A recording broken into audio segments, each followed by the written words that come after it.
Hi everyone, welcome back. In this lesson, we are going to look at a very useful PCB design tip, how to create padless wheels, which means removing pads on the inner layers of a wheel. When designing a PCB, sometimes we don't want wheels to occupy pad space on the inner layers. If we simply want to keep the board structure cleaner, in this case, we can achieve this by removing unused pads. First, in the PCB editor, click Tool in the top menu bar. In the drop-down menu, find the Remove Unused Pad option. After clicking it, the software will automatically detect wheels that don't need pads on the inner layers and clean them up. It will keep the necessary pads while removing the unnecessary ones, effectively creating padless wheels.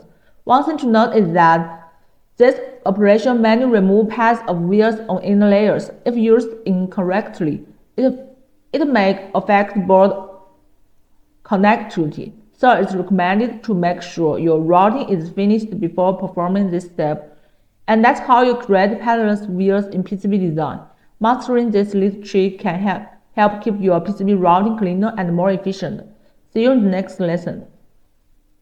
$85,000 prize pool. The EasyEDA 2026 Stars competition is now open worldwide. Material costs largely reimbursed. $100 JLC coupon for every qualified completed project. Top 28 engineers get invited to JLC Factory to see production up close.